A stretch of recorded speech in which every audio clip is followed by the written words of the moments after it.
لا إله إلا الله محمد رسول الله. بسم الله الرحمن الرحيم. السلام عليكم ورحمة الله وبركاته. الحمد لله رب العالمين. نحمده ونستعين ونستغفر ونتوب إليه ونعوذ بالله من شرور أنفسنا ومن سيئات أعمالنا. من يهده الله فلا مضل له ومن يضلل فلا هادي له. ونصلي ونسلم على نبينا حبيبنا محمد صلى الله عليه وسلم. أشهد أن لا إله إلا الله وحده لا شريك له وأشهد أن محمدا عبده ورسوله لا نبي بعده وبعد. Hadirin jamaah pengajian yang dimuliakan Allah, pertama-tama kita bersyukur kepada Allah. Pada kesempatan pagi hari ini Allah Subhanahu wa taala masih memberikan kepada kita berbagai macam nikmat-Nya. Di antara nikmat yang paling besar yang Allah berikan kepada kita pada pagi hari ini adalah nikmatut taufik. Nikmat di mana Allah Subhanahu wa taala memberikan kepada kita petunjuk, kelapangan hati untuk bisa dibangunkan pada pagi hari ini menunaikan sholat subuh berjamaah ke masjid. Ini tanda kutip bukan suatu yang mudah juga. Dan yang kedua, ini menunjukkan kalau Allah Subhanahu wa taala mencintai kita dalam artian menghendaki kebaikan untuk kita, sehingga seperti yang dikatakan Nabi, ayyuwafiqahu ila amalin salihin. Allah Subhanahu wa taala memberikan taufik, memberikan petunjuk, melapangkan hati kita untuk bisa terbangun di pagi hari, lalu kemudian menunaikan sholat subuh berjamaah. Yang dikatakan Nabi sallallahu alaihi wasallam, "Man shalla as-subha fi jama'atin fa ka'annama shalla al-laila kullaha." Barang siapa yang salat subuh berjamaah, maka dia seolah-olah salat semalam full. Selanjutnya hadirin yang dimuliakan Allah, kita akan berbicara tentang fiqhul hajj.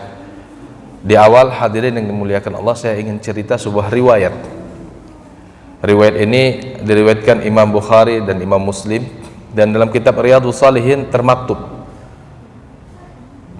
Imam An-Nawawi rahimahullahu taala dalam kitab Riyadhus Shalihin mengatakan bab wujubul hajj wa fadluhu. Hadirin yang dimuliakan Allah, Abu Hurairah menceritakan pada saat itu khatabana Rasulullah sallallahu alaihi wasallam. Kata beliau pada saat itu Rasulullah sallallahu alaihi wasallam berkhutbah, khutbahnya kepada para sahabat radhiyallahu anhum. Rasulullah sallallahu alaihi wasallam kemudian memberikan wasiat, ya ayyuhan nas innallaha qad farada alaikumul hajj fahujju. Wahai manusia sekalian, masyarakat, orang-orang, Allah Subhanahu wa taala telah memfardukan, mewajibkan haji, fahujju, maka hajilah kalian. Perhatikan hadirin yang dimuliakan Allah, karena pada saat itu faqala rajul, kata Abu Hurairah, seorang laki-laki kemudian ngomong menyela Rasulullah sallallahu alaihi wasallam, aku la amin ya Rasulullah. Ya Rasulullah, hajinya apakah tiap tahun? Maka kemudian Abu Hurairah menceritakan fasakata. Nabi sallallahu alaihi wasallam diam, gak mau jawab. Karena memang ada kadang-kadang tanda kutip kalau kita berbicara tentang psikologi, ada orang yang begitu disampaikan suatu faridah atau kewajiban, entah karena kegembiraannya atau entah karena memang karakternya, belum selesai diomongi langsung nyela sampai 3 kali, aku la amin ya Rasulullah. Ya Rasulullah, hajinya tiap tahun enggak? Rasulullah masih diam. Tapi orang ini secara psikologi tadi saya katakan, entah kita melihatnya ini secara psikis bermasalah atau enggak bermasalah, tapi memang ada orang kayak begitu. Orang lain diam, tapi dia masih nanya lagi, aku la amin ya Rasulullah, hajinya tiap tahun enggak ya Rasulullah? Akhirnya karena udah 3 kali, kata Abu Hurairah, Rasulullah kemudian mengatakan, lau qultu na'am la wajabat lamastata'tum. Kalau nanti saya iyakan, saya khawatirnya diwajibkan oleh Allah tiap tahun. Walamastata'tum, nanti kalian gak mampu. Begitu. Nanti kalian gak mampu. Lalu kemudian Rasulullah sallallahu alaihi wasallam mengingatkan para sahabat ketika itu, zaruni ma taraktukum. Zaruni ma taraktukum, kalau kita terjemahkan secara istilah atau maknawi, maksud Rasulullah begini, zaruni ma taraktukum, laksanakan saja apa yang aku ajarkan kepada kalian. Kemudian Rasulullah mengatakan, fa inna ma ahlaka man kana qablakum bi kasrati masailihim wa ikhtilafihim ala anbiya'ihim. Fa inna ma ahlaka, orang sebelum kalian itu dihancurkan oleh Allah, tanda kutip dibinasakan oleh Allah, bi kasrati masailihim, banyak nanya, wa ikhtilafihim ala anbiya'ihim, banyak nanya bukannya diamalkan, karena sebenarnya maksud dari ilmu itu kan amal. Dan belajar fikih ini juga nanti jangan terlalu banyak debatnya. Nanti kita kayak orang Bani Israel, kayak orang terdahulu, dan maksud Rasulullah di sini Bani Israel. Bani Israel itu banyak nanya, ilmunya banyak, tapi nggak diamalkan apa yang ditanya. Nanya mulu, debat mulu. Kalau begini, kalau begini, kalau begini, kalau begini, tapi nggak diamalkan. Makanya dalam Al-Quran ada satu surat itu menceritakan karakter mereka, namanya Suratul Baqarah. Disebut Suratul Baqarah karena ada kisah di tengah-tengah mereka ketika Allah Subhanahu wa taala memerintahkan mereka berkurban. Nanya terus, kurbannya pakai apa? Pakai sapi misalnya. Sapinya sapi apa? Apa jenisnya? Apa warnanya? Usia berapa? Ujung-ujungnya nggak dilaksanakan. Nanya udah kemana-mana, ujung-ujungnya nggak dilaksanakan. Tapi sebetulnya itu bukan satu-satunya kisah di dalam Al-Quran yang menceritakan karakter Bani Israel. Pernah minta ke Allah melalui Nabi namanya Sam'un, ib'ats lana malikan nuqatil fi sabilillah. Coba kamu minta kepada Allah agar Allah Subhanahu wa taala mengutus seorang malik, pemimpin, nuqatil fi sabilillah, nanti kita akan berperang bersama pemimpin ini di jalan Allah. Diriwayatkan ayat ini sebenarnya kan berasal dari ayat ini. Ketika itu Sam'un atau Samuel itu nggak langsung berdoa kepada Allah, karena takut nanti kalau berdoa kepada Allah diwajibkan, mereka nggak mau. Dan benar aja hadirin yang dimuliakan Allah, begitu Sam'un berdoa kepada Allah akhirnya diwajibkan jihad, Bani Israel nanya doang tapi nggak mau melaksanakan. Sampai kemudian ada perkataan mereka yang paling terkenal di dalam Al-Quran, idhab anta wa rabbuka faqatila, udah ente aja yang pergi berjihad sama Tuhan ente, kita tunggu di sini. Tadinya minta-minta jihad, tapi begitu diwajibkan jihad, kemudian gak mau melaksanakan, takut dan segala macam. Lalu kemudian terlontar perkataan yang dikenal dalam Al-Quran, idhab anta wa rabbuka faqatila, kamu aja sama Tuhanmu aja yang pergi, gitu. Nah, maksud saya cerita sepanjang ini, dan kenapa juga Imam Nawawi cerita sepanjang ini, maksud dari hadis itu salah satunya itu. Maka Rasulullah masih dalam hadis ini mengatakan, fa idza amartukum bi syai'in fa'tu minhu mastata'tum wa idza nahaitukum an syai'in fadu'uhu. Idza amartukum, kalau aku perintahkan kalian untuk melaksanakan sesuatu, fa'tu minhu mastata'tum, maka laksanakan saja hal tersebut semampu kalian. Wa idza nahaitukum an syai'in fada'uhu, kalau aku larang kalian dari sesuatu, maka tinggalkanlah sesuatu tersebut. Nah, ini awalan hadirin yang dimuliakan Allah. Poinnya adalah Allah telah mewajibkan haji. Makanya haji ini, poin selanjutnya, hak Allah atas kita. Hak Allah atas kita, sampai Allah ulangi bukan hanya satu ayat.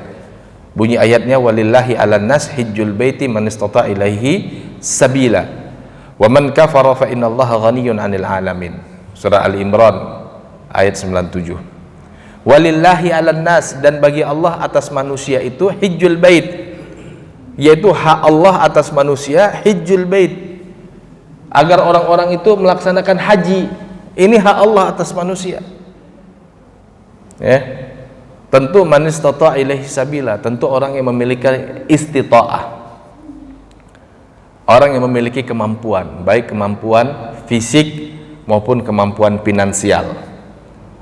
Dulu Nabi SAW menyebutkan bahwa istita'ah itu adalah atau kemampuan itu adalah azat warahilah, zat bekal, warahilah, dan kendaraan. Artinya bukan hanya kemampuan fisik tapi juga kemampuan finansial. Tapi masalahnya hadirin yang dimuliakan Allah, ada orang sebenarnya secara finansial mampu, tapi karena satu haji itu mahal, mikirnya kepanjangan, ujung-ujungnya nggak jadi haji. Maka dalam ayat ini Allah tutup, wa man kafara fa innallaha ghaniyyun 'anil 'alamin. Barang siapa yang kafir, maka Allah ghaniyyun 'anil 'alamin. Allah tidak memerlukan seluruh makhluknya yang ada di alam semesta ini. Bismillah. Yang dimaksud kafir di sini maksudnya kufur nikmat, karena kafir itu nggak seluruhnya kafir keluar dari agama Allah. Makanya para ulama mengatakan kafir itu ada dua, kafir besar dan kafir kecil, kufur akbar wa kufur asghar. Dan di antara bentuk kafir kecil itu adalah kufur nikmat. Bagaimana kufur nikmat? Allah telah memberikan kepadanya kemampuan finansial, rumahnya paling gede di komplek, fisiknya oke, tapi dia tidak mau tergerak untuk melaksanakan haji. Ini termasuk disebut dengan kufur nikmat. Duitnya ada, fisiknya ada, tapi nggak mau haji. Entah apa alasannya, menunda atau bahkan nggak kepikiran haji. Duitnya ada padahal.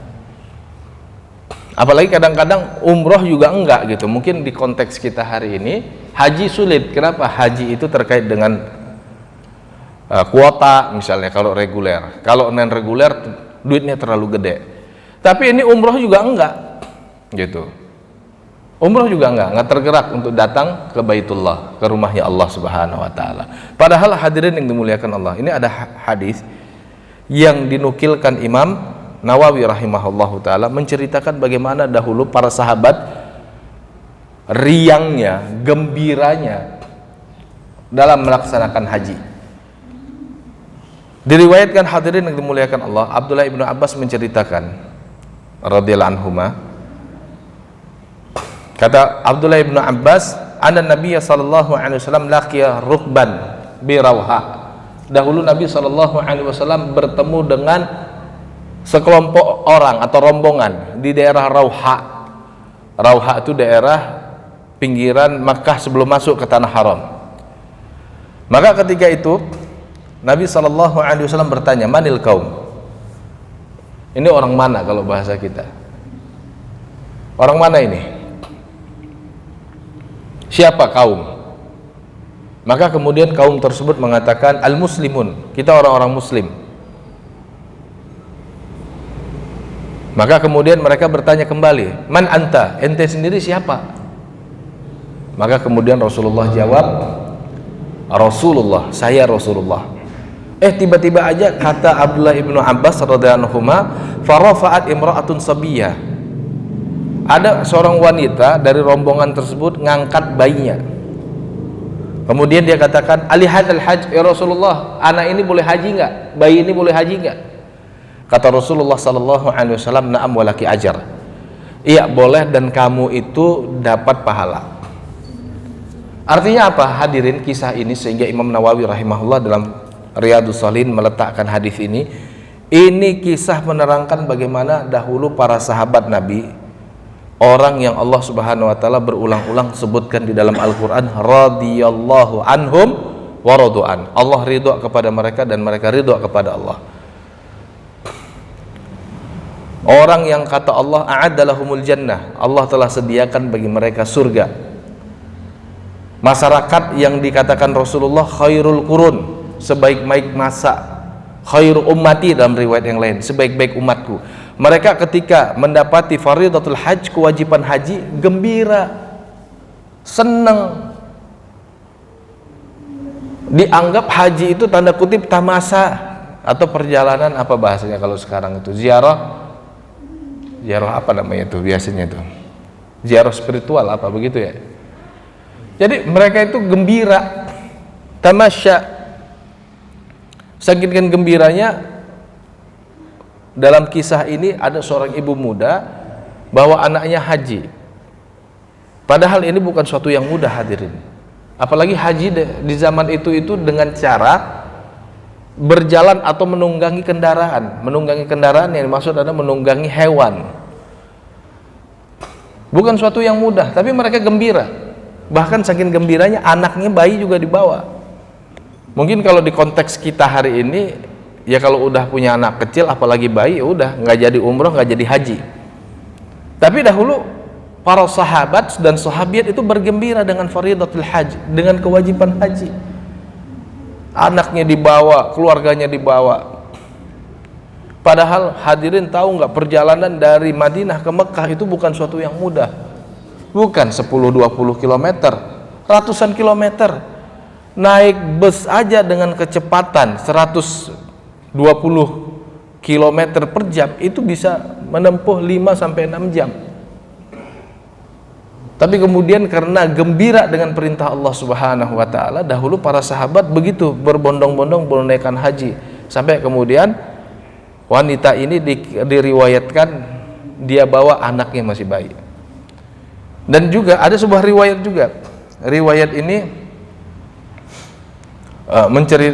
diriwayatkan oleh Abdullah bin Abbas juga, dan dalam riwayat yang lain diriwayatkan oleh sahabat namanya Laqit. Abdullah bin Abbas menceritakan, anna imra'atan qalat, dulu ada seorang wanita ngomong ke Nabi, ya Rasulullah, inna faridatal hajja ala ibadihi fil hajj adrakat abi syekhan kabira. Ya Rasulullah, kewajiban haji itu Allah Subhanahu wa taala mewajibkan haji pada hambanya, dan itu diketahui ayahku, sedangkan ayahku udah tua renta, syekhan kabira. La yastati ala rahilah, nggak bisa naik kendaraan, udah nggak bisa naik kendaraan. La yathbut ala rahilah, nggak bisa. Ini gimana ya Rasulullah? Problemnya adalah kewajiban haji baru sampai ke ayah saya pada saat ayah saya usianya udah tua renta, nggak bisa naik kendaraan. Ntar kalau naik kendaraan ada apa-apa ini. Maka kemudian dia bertanya, afa ahujju anhu, boleh nggak saya hajiin aja ya Rasulullah? Kata Rasulullah, na'am. Begitu juga dalam riwayat yang lain, la yastati al-hajj walal umrah walal dha'an. Faqala Nabi, huji an abiki wa'tamir. Huji an abika wa'tamir. Jadi dia nggak bisa naik kendaraan, nggak bisa nggak bisa haji, nggak bisa umrah. Maka kemudian kata Rasulullah, udah, kalau memang kamu mau pengen menghajikan ayahmu, hajikan, nggak apa-apa. Kan tadi ngomong kan, apa ahujju anhu, saya boleh nggak hajikan ayah saya? Kata Rasulullah, iya. Atau dalam riwayat yang lain, huji an abika wa tamir, hajilah atas nama ayahmu dan umrahlah. Loh, perhatikan, dulu para sahabat tuh gelisah kalau nggak bisa haji gitu. Ini ayah saya udah tua renta, gimana ini? Nggak bisa naik kendaraan, gimana, boleh nggak saya haji? Resah gitu. Ini karena hadirin yang dimuliakan Allah, haji itu tadi yang pertama kita sebut, haqqullah alal ibad, haknya Allah atas hambanya itu haji. Dan orang yang kalau punya kemampuan untuk haji nggak mau haji, Allah mengatakan kafara fa innallaha ghaniyun 'anil alamin. Orang ini telah melakukan kekafiran, tetapi kekafiran yang dimaksud adalah kufur nikmat. Begitu. Yang kedua, hadirin yang dimuliakan Allah, haji ini kan rukun Islam. Rasulullah sallallahu alaihi wasallam pernah mengatakan, hadis ini diriwayatkan Abdullah bin Umar, buniyal Islam ala khamsin. Islam itu dibangun di atas 5. Kita sebut rukun. Bunia, bangunan. Jadi bangunan Islam itu ada 5 rukunnya. Rukun itu tiang penyangganya. Ini perlu didudukkan agar kemudian jangan ada yang menyepelekan rukun Islam. Artinya bangunan itu bisa terbangun karena ada 5 rukun atau 5 pondasi ini. Kalau pondasi ini hilang, misalnya nggak dikerjakan, itu bangunan bisa rubuh. Kasarnya keislaman seseorang itu bisa rubuh, batal, bahasa lebih tegasnya lagi. Maka maaf bapak-bapak yang dimuliakan Allah, memang agak kesannya keras nih. Kan kalau kita baca dalam buku-buku fikih ya, fikih Syafi'i misalnya, orang meninggalkan sholat, kan salah satu rukun Islam. Orang yang meninggalkan sholat, apa hukumannya? Pertama, pelakunya ustutiba, pelakunya dimintai taubat. Karena meninggalkan sholat karena malas, ini dosa besar. Fa in tabaku bila wa illa kutila haddan. Kalau dia tobat, maka diterima taubatnya. Kalau nggak mau tobat, tetap ngotot nggak mau sholat, maka hukumannya hukuman mati. Kan keras itu kan. Kedua, dalam mazhab Syafi'i ini, kalau dia meninggalkan sholat, mu'takid, dia meyakini ketidakwajiban sholat, dia meyakini kalau dia nggak wajib sholat, maka ini bukan lagi dosa besar, tapi dosa yang membuat pelakunya keluar dari agama Allah. Seperti aliran-aliran sesat yang nggak mau melaksanakan kewajiban syariat, nggak mau sholat, nggak mau zakat. Kalau ditanya kenapa nggak mau sholat, udah nggak wajib lagi, kata dia. Tuh kayak yang di film-film kan tuh, Walid tuh. Padahal Rasulullah aja sampai mati masih sholat begitu. Kok bisa-bisanya dia melebihi Rasulullah begitu? Dalam Islam nggak ada ceritanya selain Rasulullah bisa sampai martabat nubuwah, kedudukan sebagai nabi. Mentok cuman sampai wali. Hanya falsafah timur seperti Buddhisme dan yang lain-lain yang bisa seseorang sampai martabat di atas nubuwah. Bahkan dalam Buddhisme bisa sampai jadi Tuhan, dewa, ya kan? Kalau dalam Islam nggak ada ceritanya kita lebih baik dari Nabi. Kalau Nabi aja masih sholat, kok bisa-bisanya ada orang berpikir dia nggak wajib sholat begitu? Makanya dalam timbangan syariat, orang yang sengaja meninggalkan sholat dengan keyakinan kalau dia nggak wajib sholat, ini pelakunya bukan dosa besar lagi, keluar dari agama Allah. Dan ini ijma, ini kesepakatan seluruh ulama, mazhab apapun sepakat seperti ini. Nah, maka dari sini hadirin yang dimuliakan Allah, jangan ada yang menyepelekan sholat, jangan ada yang menyepelekan haji, jangan ada yang menyepelekan zakat. Dulu di zaman Abu Bakar, hadirin yang dimuliakan Allah, Abu Bakar punya kebijakan yang diamini oleh para sahabat, artinya ini ijma. Yang nggak mau bayar zakat karena ngerasa zakat sudah tidak wajib lagi, diperangi. Maka dulu di zaman Abu Bakar ada peperangan yang disebut dengan Qitalur Riddah, perang lawan orang murtad.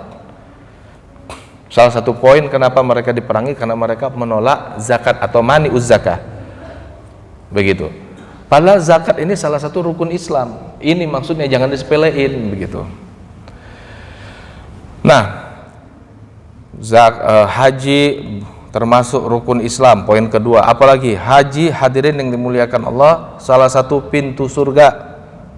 Diriwayatkan oleh Ibunda Aisyah radhiyallahu anha, Ibunda Aisyah istri Nabi pernah bertanya kepada Nabi, ya qultu ya Rasulullah, nara al jihad afdhalul a'mal, nara al jihad afdhalul a'mal, afala nujahid? Faqala lakin jihad afdhalul jihad hajju mabrurun. Wa fi riwayat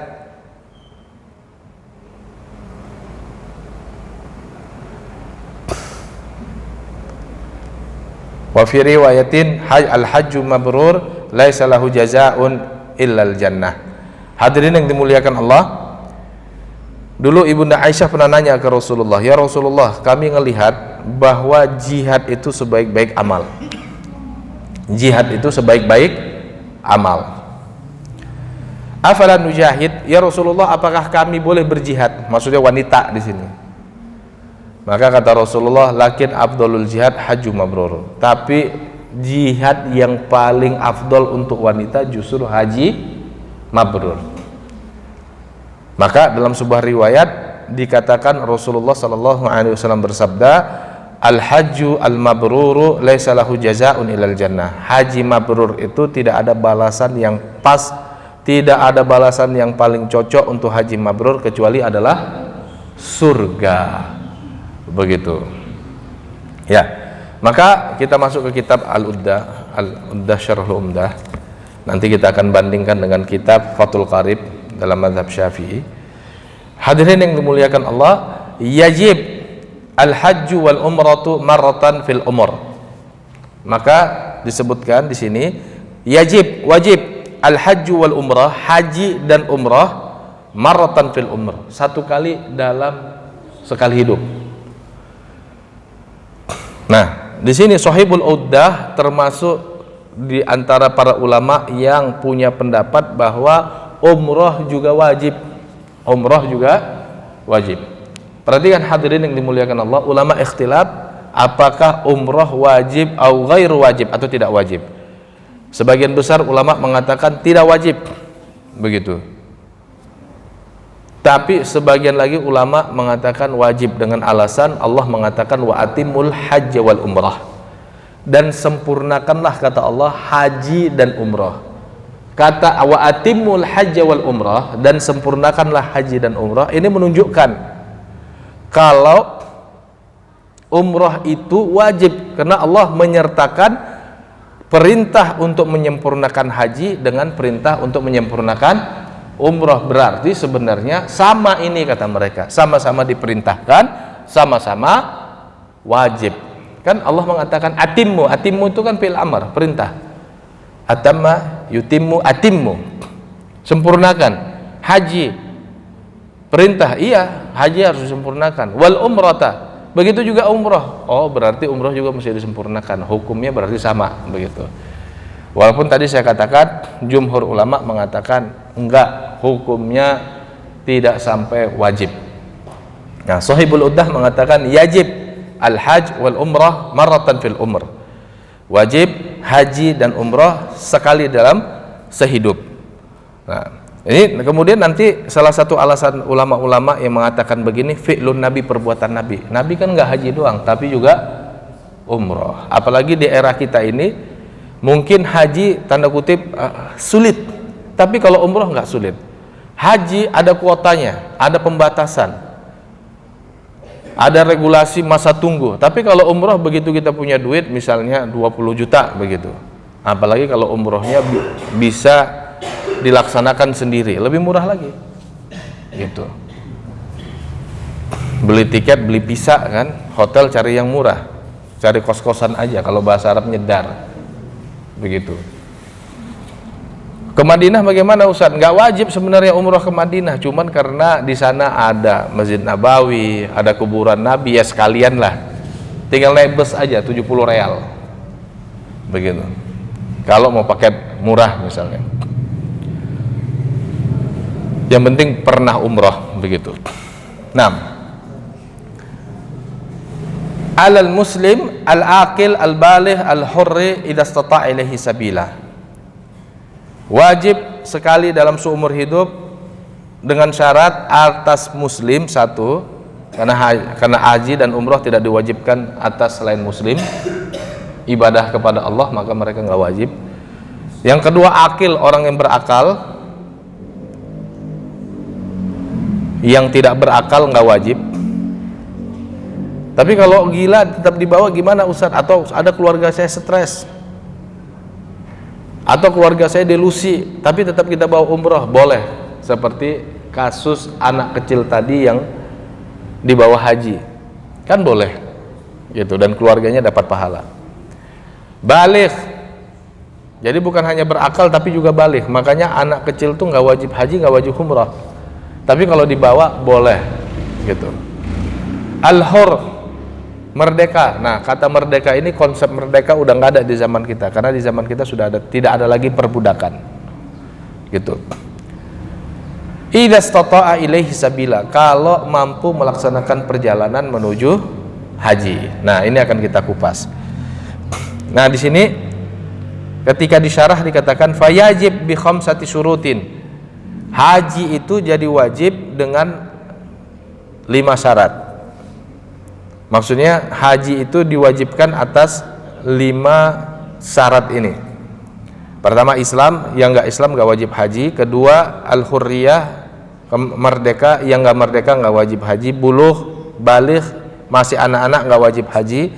Al-aql, berakal, yang kurang akalnya entah karena faktor autisme secara fisik dan bawaan, atau stres, nggak bawaan, tadinya sehat tapi karena depresi, stres, maka juga nggak wajib haji. Al-istita'ah, begitu juga kemampuan. Semua udah terkumpul Ustadz, muslim, baligh, akil, tapi duitnya nggak ada, berarti nggak wajib haji, begitu. La na'lam fi hadha kullihi khilafan.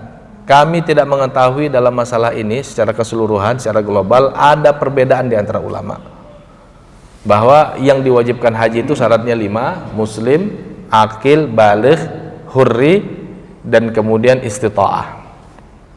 Jadi bukan hanya seorang muslim, tapi harus akil, baligh, dan poin terpenting istita'ah, memiliki kemampuan. Fa'amal kafir fa'innahu ghairu mukhatab bi furu'id din. Adapun orang non muslim, kalau bahasa kita hari ini kali ya, diperhalus, fa'innahu ghairu mukhatab, maka dia tidak diperintahkan atau tidak diseru bi furu'id din, dalam masalah agama ini, cabang-cabang agama. Jadi non muslim itu tidak diwajibkan pelaksanaan ibadah yang kita lakukan ini, ya. Wa amas sabi, adapun anak kecil, wal majnun, begitu juga orang gila yang tidak berakal, fa ghairu mukallafin, mereka secara umum tidak mukallaf. Artinya mereka secara umum bukan bagian dari orang yang tanda kutip diperintahkan melaksanakan furu'uddin, diperintahkan untuk melaksanakan kewajiban-kewajiban syariat. Catatan, memang anak kecil itu nggak diwajibkan tanda kutip, tapi tetap harus dididik. Makanya dalam kasus sholat, Nabi SAW memerintahkan, muru auladakum bis salat, perintahkan anak kalian melaksanakan sholat, wahwa ibnu sab'i sinin, dan anak kalian itu usianya 9 tahun, 7 tahun. Wadribuhu, bahkan kata Nabi SAW, jika perlu kasih penalti. Penaltinya itu dulu Nabi, di zaman Nabi SAW, ad-darbu, dan itu dianggap ad-darbu atau pukulan itu biasa, tapi tentunya pukulan bukan pukulan melampiaskan kemarahan, enggak, pukulan mendidik. Setiap zaman kan penaltinya beda-beda tuh. Wadribuhu, bahkan diperkenankan memukul pukulan didik, wahwa ibnu asar sinin, dan anak tersebut usia 10 tahun, udah 10 tahun nggak mau sholat, boleh kena penalti. Penaltinya bisa sampai pada posisi pukulan mendidik. Nah, begitu juga hadirin yang dimuliakan Allah, kalau dalam sholat sebenarnya anak yang tidak berakal itu nggak wajib, tapi tetap diperintahkan Nabi didik mereka. Maka puasa juga gitu, bukan hanya puasa, haji dan umroh juga begitu. Kalau kita mampu didik anak kita untuk melaksanakan haji dan umroh, didik, begitu. Nah, tapi sejatinya kesimpulannya, mereka ini as-sabi, anak kecil, ghairu mukallafin, tidak wajib, begitu. Makanya nanti maaf cerita begini juga kaitannya dengan dunia pendidikan. Kalau anak kita bawa ke masjid, kenapa kita bawa ke masjid? Agar sedari awal dia mengenal Allah, bekal, agar sedari awal dia terbiasa untuk tunduk kepada Allah. Dan ini adalah tanggung jawab ayah, begitu. Walaupun anak tersebut sejatinya nggak wajib sholat, apalagi berjamaah. Tapi bukan berarti setelah penjelasan ini nanti udah kata Ustadz anak kecil nggak wajib sholat, udah biar aja anak nggak sholat. Bukan gitu maksud saya, tetap ya didorong gitu. Cuma dalam syariat anak kecil ghairu mukhatab, istilahnya tidak dibebani dengan beban-beban pelaksanaan syariat. Hal ini bidalilin qaulihi sallallahu alaihi wasallam, berdasarkan sabda Nabi sallallahu alaihi wasallam, rufi al-qalam an thalathatin, pena catatan amal itu diangkat dari 3. Artinya tidak dicatat sebagai sebuah kewajiban dari 3 orang. Yang pertama, an-naim hatta yastaykid, dari orang yang tidur sampai dia terbangun. Ini yang pertama. Yang kedua, an-sabiyyi hatta yashiba, yang kedua dari anak kecil sampai dia yashib, sampai dia usia baligh, pemuda. Anil ma'tuhi hatta ya'qila, dari orang yang tidak berakal sampai dia berakal. Artinya mungkin dia mengalami problem psikis gila misalnya, tapi kalau udah sembuh dari gilanya wajib.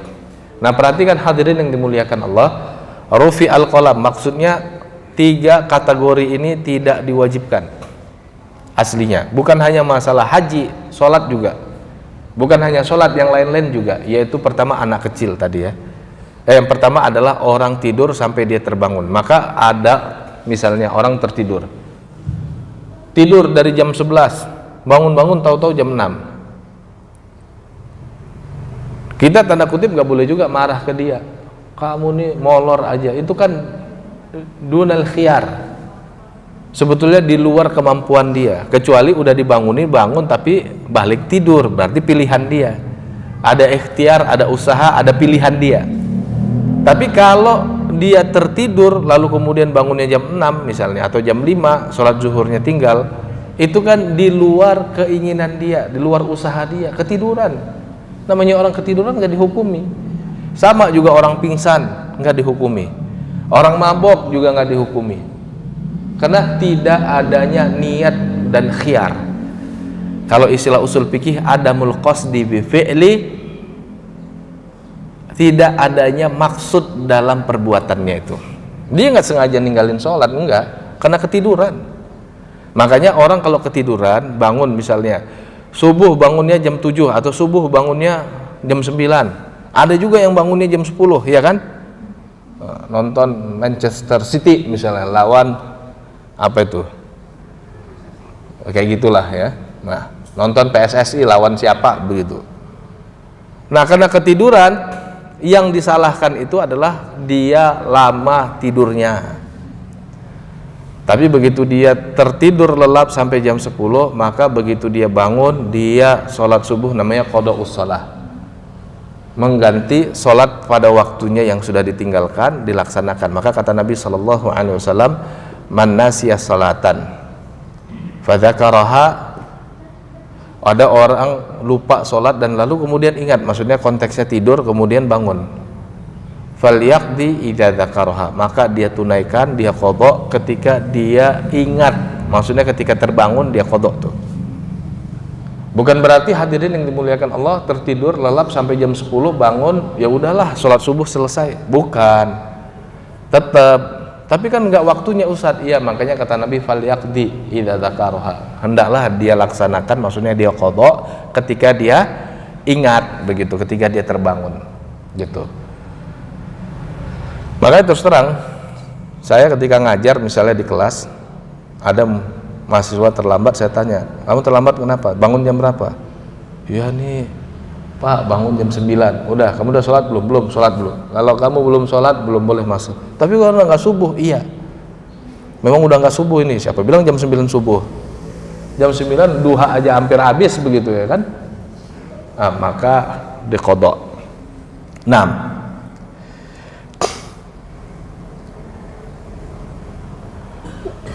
Jadi tadi ya ada 3. Yang kedua, sobi, anak kecil sebenarnya juga nggak wajib.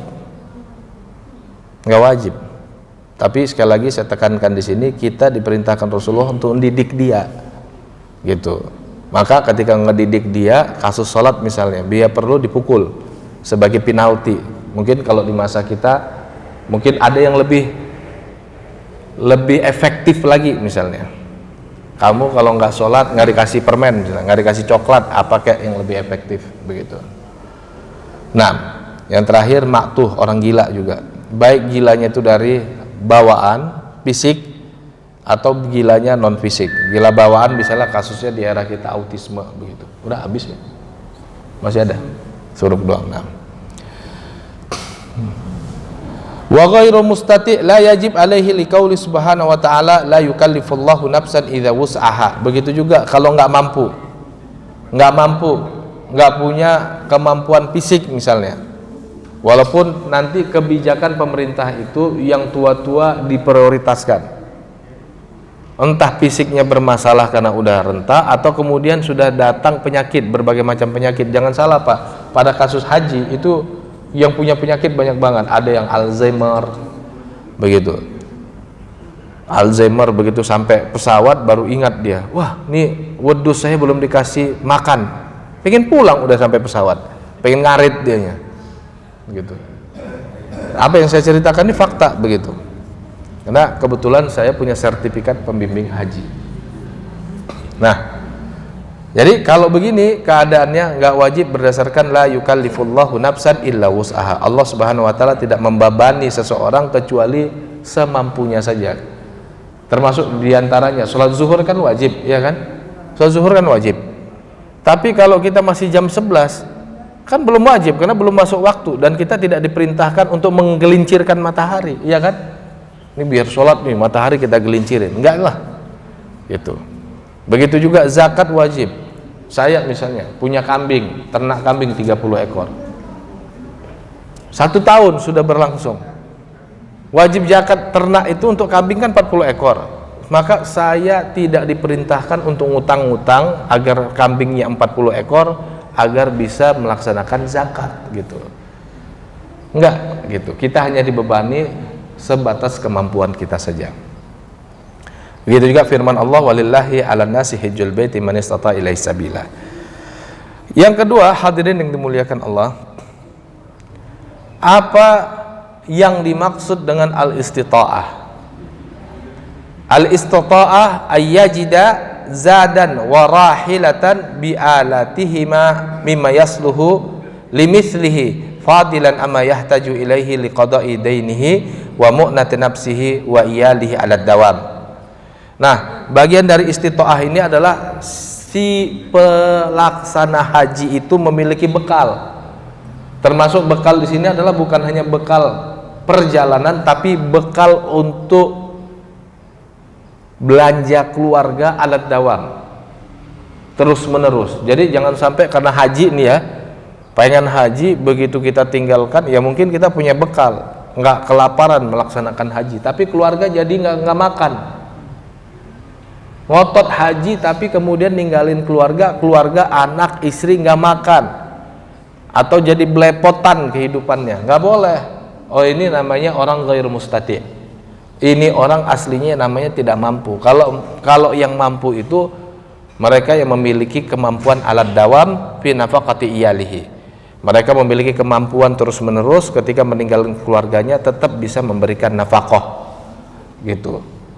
Jadi misalnya kalau haji itu berlangsung selama 2 bulan, berarti keluarganya punya bekal selama 2 bulan nafkahnya. Nah, maka di sini disebutkan. Jadi itu zat.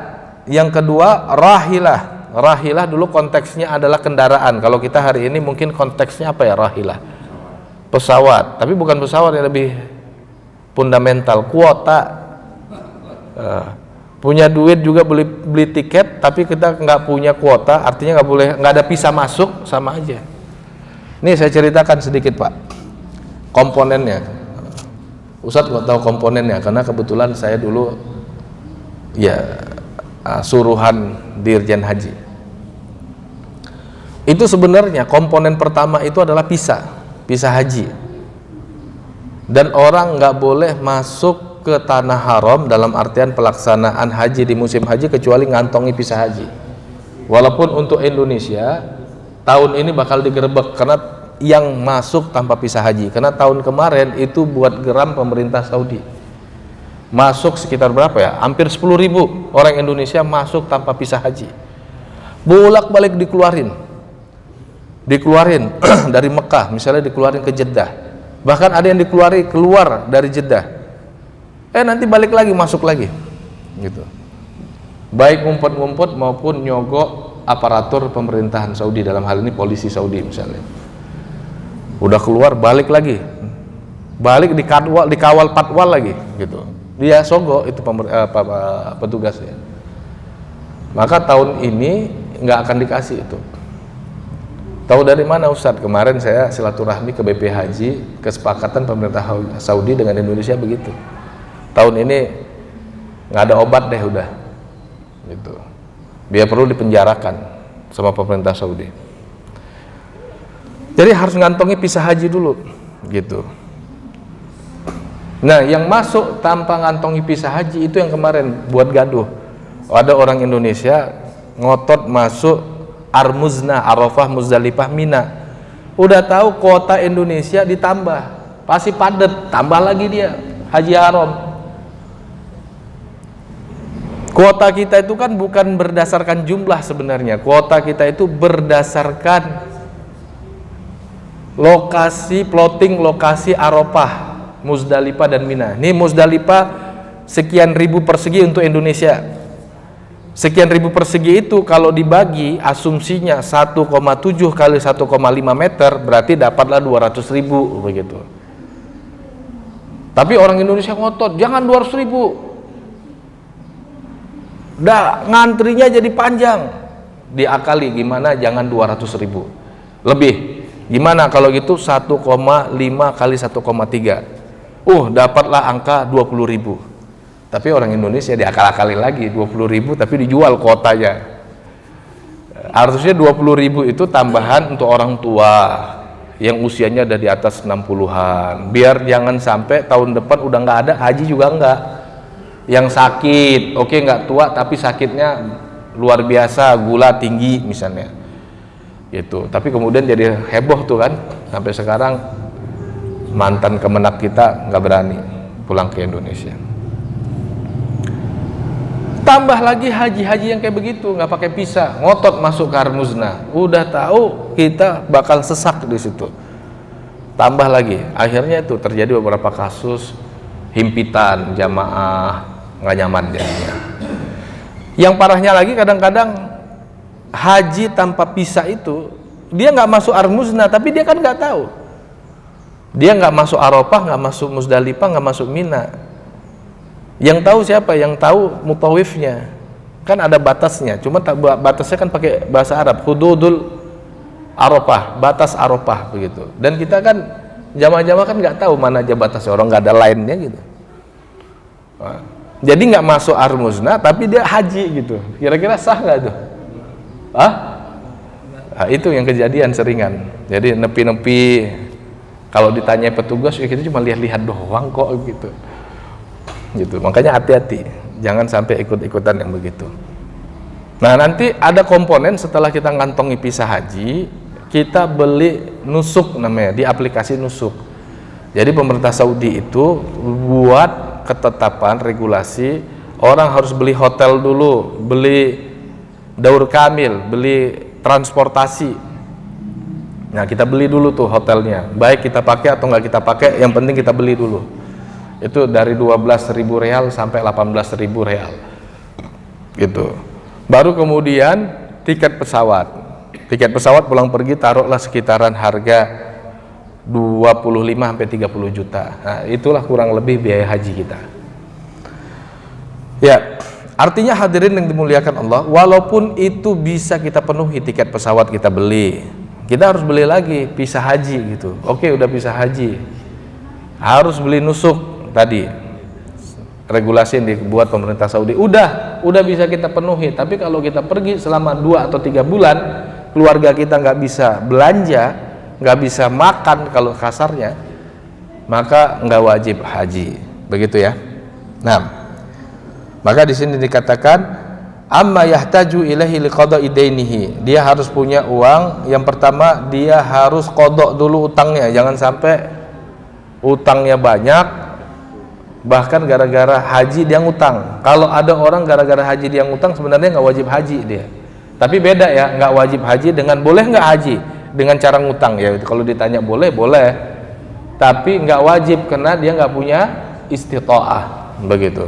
Juga pertanyaan, Ustadz boleh nggak saya datang ke lembaga keuangan ngutang untuk umroh, boleh nggak? Ya kalau ditanya boleh aja. Siapa yang bisa ngelarang kalau orang utang, ya kan? Sementara dalam syariat utang itu tanda kutip sesuatu yang diperkenankan. Tapi kalau gara-gara ngutang, umroh ngutang dulu, gara-gara itu kemudian menciptakan mudarat, gara-gara utang dia nggak bisa bayar hutang, dia kelahi sama suaminya atau suami kelahi sama istrinya, maka ini justru jadi makruh bahkan haram, begitu, ya, nggak mampu dipaksa-paksain. Oke. Hal ini hadirin yang dimuliakan Allah, saya potong kompas berdasarkan sabda Nabi Sallallahu Alaihi Wasallam anna Nabiy sallallahu alaihi wasallam fassara al-istita'a bizzat wa rahilah, bahwa Nabi sallallahu alaihi wasallam ketika menafsirkan surat yang tadi kita bacakan, surah Ali Imran ayat 97, man istata'a ilaihi sabila, bagi orang yang mampu melakukan perjalanan, yang dimaksud dengan mampu melaksanakan perjalanan adalah punya bekal dan punya kendaraan. Ya, mungkin sampai di situ aja kali ya, konsep awal aja dulu. Kalau detailnya mungkin nanti bapak-bapak ikut KBHI aja kalau mau haji. Nanti di situ kan lebih detail pelaksanaannya. Insya Allah kalau haji nggak ribet, tinggal ikuti pelaksanaannya seperti yang sudah dibuat regulasinya oleh pemerintahan kita. Tinggal diikuti aja begitu. Kalau nanti rame-rame lempar jumroh, ya rame-rame lempar jumroh. Kalau nanti rame-rame tawaf, ya rame-rame ikut tawaf, begitu aman insyaallah.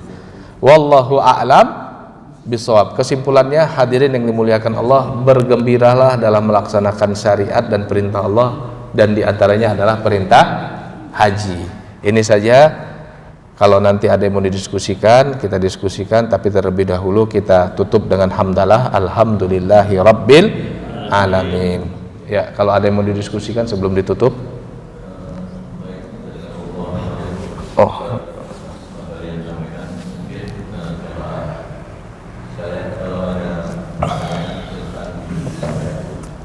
Ustaz, satu pertanyaan nih Ustaz. Tadi kalau nggak salah ada sahabat perempuan bertanya kepada Rasulullah, boleh nggak kita menghajikan orang tua tidak mampu dalam arti fisik, mental, katakan tadi disebutkan tidak bisa naik kendaraan, tidak bisa berangkat. Apakah bisa dianalogikan dia sebagai ba'dal haji atau apa Ustaz? Mohon penjelasan. Makasih. Ya. Bismillahirrahmanirrahim, saya langsung jawab. Nah, memang ini yang disebut nantinya dengan badal haji atau ganti haji. Jadi ada orang udah niat mau melaksanakan haji, tapi ternyata tidak bisa melaksanakan haji karena satu dan berbagai hal, diantaranya fisiknya bermasalah. Fisik bermasalah ini karena bisa jadi tua renta, atau kemudian dia punya penyakit, entah itu Alzheimer, entah itu kemudian karena sudah tua banget, kena ada penyakit gula atau stroke dan segala macam, maka boleh dihajikan. Termasuk juga dalam hal ini, hadirin, wallahu a'lam bishawab, dan ini adalah pendapat yang paling kuat. Orang tua kita misalnya udah niatan haji, tapi kemudian qadarullah belum sampai haji meninggal, boleh dibadalkan. Dan ini juga kemudian wallahu a'lam, pendapat yang paling kuat, misalnya orang tua kita udah nabung umroh, pernah cerita ke kita, nah mama mau umroh, udah nabung, qadarullah meninggal sebelum umrah, maka kita sebagai anak yang pernah dengar orang tua kita bertekad umrah, bisa dibadalkan badal umrah gitu. Bagaimana cara badal umrah Ustaz? Cara badal umrah, karena kan kalau umrah kan kemungkinan kan semua bisa umrah kan. Bapak setelah umrah, selesai Bapak umrah, besoknya karena masih di Mekah, Bapak keluar dari tanah haram. Ustaz nggak mau dibantu sama mutawibnya, sendiri aja kalau gitu. Panggil taksi, bilang mau keluar tanah haram, saya mau badal umrah. Gimana ngomongnya? Udah ngomong aja, nanti sama-sama tahu itu. Allah kasih ilham nanti. Paham nanti dia. Nanti dibawa ke Tanim atau ke Ji'ranah yang lebih dekat Tanim. Tapi kalau mau jalan-jalan dikit, Ji'ranah. Sampai di Tanim, sudah keluar batas haram, ganti dengan pakaian ihram. Udah kemudian masuk hal-hal yang diharamkan bagi orang ihram. Jadi setelah itu nggak boleh lagi pakai wangi-wangian dan yang lain-lain. Lalu kemudian dia antar lagi ke Masjidil Haram. Itu pulang pergi cuman 50 real. 50 real kali 4.000, 200 ribuan lah. Nah kemudian kita tawaf 7 kali dengan niat kita tawaf atau umrohnya itu untuk orang tua. Dari awal ketika Ji'ronah juga gitu, umroh atas nama orang tua kita. Tawaf 7 kali, selesai tawaf, sholat di makam Ibrahim. Setelah itu sa'i keliling 7 kali, 1, 2, 3, 4, 5, 6, 7, tahallul sudah selesai. Jadi prosesinya cuman memakan setengah hari ya. Kalau kita yang fisiknya kuat-kuat nggak sampai setengah hari gitu. Kemarin saya cerita dikit, ada jamaah saya orang sini, orang Pila Pamulang, tapi Pila Pamulang di sana depan dekat danau, usia 80 tahun, mau pulang cerita ke saya, Ustadz, ibu saya itu pernah nabung mau umroh tapi nggak sampai umroh. Ustadz, saya kayaknya kepingin banget nih umrohin ibu saya, tapi dia posisi 80 tahun udah nggak kuat sebenarnya. Ya udah, saya bilang saya temenin aja deh, saya bawa ke Tanim sampai tawaf, karena tawaf kita umrohnya di bulan Desember kan penuh, udah nggak kuat si ibu. Saya tuntun, selesai tawaf, saya bilang, "Bu, yang penting tawaf aja dulu." Begitu selesai tawaf, saya cari Arabiyah, kursi roda, saya bawa ke lantai atas sa'i, udah saya dorong aja sa'i. Di lantai atas, jangan di lantai orang sa'i yang biasa. Jangan sa'inya yang naik turun itu jangan, di atasnya. Begitu saya bawa sa'i, selesai sa'i, ternyata si ibu ketiduran. Saking kan capek ya. Selesai, saya bilang, "Bu, udah selesai." "Ah, udah selesai saat itu." "Iya, udah selesai." Begitu. Nah, jadi mudah insya Allah. Mungkin salah satu cara kita berbakti ke orang tua kita di situ ya. Wallahu a'lam bishawab. Nah.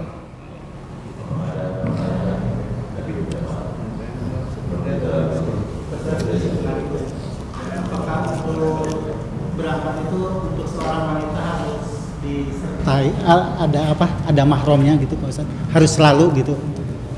Ya, hal ini dahulu, ini dari tadi kan sebenarnya tanda kutip ya, saya ingin kasih pengantar. Dari tadi kan saya bilang ini sudah tidak berlaku lagi. Jadi ada banyak hal yang dulu sempat tanda kutip dipersyaratkan di era kita itu tidak, apa bahasanya, sudah tidak relevan. Misalnya hurriyah. Di zaman kita kan udah nggak ada yang jadi budak, ya kan? Atau kemudian harus kuat berkendaraan. Di zaman kita tanda kutip udah nggak nunggang kuda lagi, nggak nunggang onta lagi, duduk manis naik pesawat, bahkan tidur bangun udah sampai Madinah begitu. Maka kasus ini juga tanda kutip hampir sama. Rasulullah Shallallahu Alaihi Wasallam pernah bersabda, "La tahillu limra'atin antusafira fawqa thalathati ayamin ila ma'adhi mahramin." Tidak halal bagi seorang wanita melakukan perjalanan lebih dari 3 hari kecuali disertai dengan mahram. Para ulama mengatakan ilatnya di sini adalah al-amnu, rasa aman. Ketika Rasulullah mengatakan tidak halal bagi seseorang melakukan perjalanan di atas 3 hari kecuali bersama zi mahram, kecuali bersama mahramnya. Bapak punya istri bapak nggak boleh melakukan perjalanan lebih dari 3 hari kecuali dengan mahram. Mahram itu adalah orang yang diharamkan untuk dia nikahi, ayahnya, anaknya. Tapi pertanyaannya, kalau dia jalan sama bapak boleh nggak?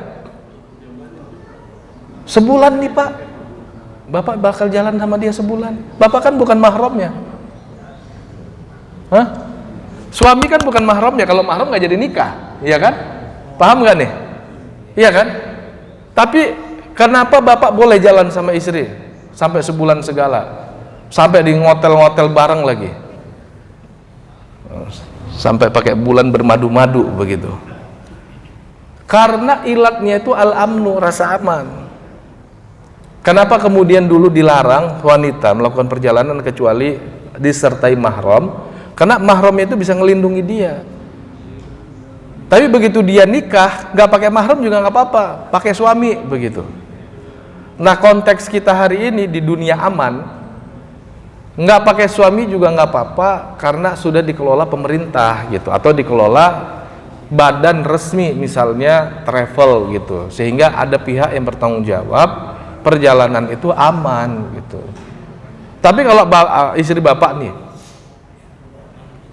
jalan ke Jogja mau ngapain? Ya jalan-jalan aja, kita mau happy-happy. Bapak nggak ada, keluarga yang nggak ada, anaknya nggak ada. Jangan kasih. Nanti kamu ketemu mantanmu di sana gawat lagi sih.